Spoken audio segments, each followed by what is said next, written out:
এখনো এই জায়গায় বই আছিস? তোরে না কইলাম তো নানা বাড়ি যাবো ঈদের ছুটিতে। কাপড় চোপড় যা যা লাগবে ব্যাগে ঢুকাইতে। ঢুকাইছি তো, যা যা লাগবে। কাপড় চোপড় ঢুকাইছিস না থালা বাসন ঢুকাইছিস ঘরের সব? প্লেট গ্লাস মগ কাপ এগুলো নিয়ে কি করবি তুই? আমি অন্যর গ্লাসে খাইতে পারি না, অন্যর প্লেটে খাইতে পারি না, এগুলো জানোই তো তুমি। অন্যের গ্লাসে অন্যের প্লেটে খাইলে কি এমন হইছে? আর বাসা দিয়ে টাইনে নিয়ে যাবো নাকি প্লেট গ্লাস এইসব? আলাদা খাইতে চাইলে তো তাদের ঘরে নতুন নতুন প্লেট গ্লাস আছে। কেডা না কেডা খাইছে, সেইগুলো আবার ধুয়ে রাইখা দিছে। আমি যদি প্লেট গ্লাস না নিতে পারি তাহলে আমি যাবো না। তুই চল আমার সাথে, ওই জায়গা থেকে ম্যানেজ করে দিমুনে।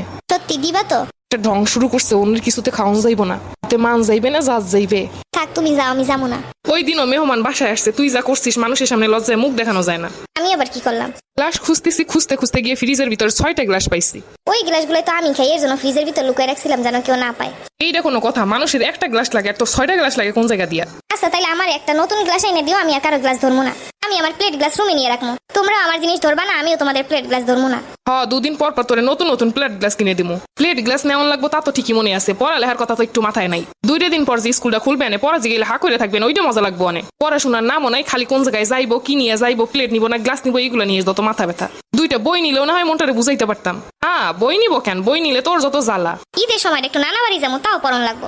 মানুষ তো একটু ঈদের সময়টাও ছাড় দেয়। 3টা দিন হয়ে গেছে ঈদের, এখন আবার পড়াশোনার সার কিসের? দ্রুত 3টা বই নে। আমি বই নিলেও পড়তাম না, কিন্তু সবাই ঘুরবো ফিরবো খেলবো আর আমি বই পড়বো, আর কোনো কাম নাই।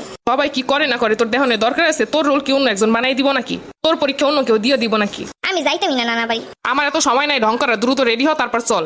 আমি কিন্তু তোমার কোলে বইয়ে যাইতে পারবো না, আমারও আলাদা সিট দেওয়া লাগবো। আচ্ছা দিমু অনেক সিট, এবার চল। প্রতিবারই এমন বলে নিয়ে যাও। টাকা গাড়িতে উঠে প্রথমে পাশের সিটে বসাও, তারপরে যখন লোকজন আসে ঠিকই কোলের উপরে উঠে বসাও। তা লোকজন ভইরে গেলে কি তোর মাথার উপর বসামু? তুমি আমার ভাড়া দাও না, দেখেই তো কোলে বসা লাগে। এইটুকু মানুষের আবার সিট লাগবো? কোলে বসলে তো টাকাগুলা বাইসা যাইতেছে। রাস্তায় বাইরে এলে তো এই দেখামু সেই দেখামু, তখন মনে পড়ে না। আচ্ছা আমার কোনো খাউন কিনে দেওয়া লাগবো না, কিন্তু আমার এবার সিট দেওয়া লাগবো। সিট না দিলে আমি আবার বাসে ফেরত আসবো। আচ্ছা চল, সিট থাকলে সিট দিমু অনেক তোরে। এত বড় হয়েছি তারপরে এখনো সিট দেয় না। আমার থেকে ছোট ছোট বাচ্চাকেও সিটে বসাই নিয়ে যায়, আর কিপটামি কইরা আমারে কোলে করে নিয়ে যাও। আমরা ছোটবেলায় নানা বাড়ি হাইটা হাইটা গেছি, এখন তো কোলে বইসা যাইতে পারতেছিস। যা বলবো তাতে আমরা আগে কি করছি? তোমাদের আগে কি এরকমের যুগ ছিল নাকি? গাড়ি তো ছিল না, তোমরা যাবা কিসে? এখন গাড়ি আছে বলে কি টাকা নষ্ট করতে হইব?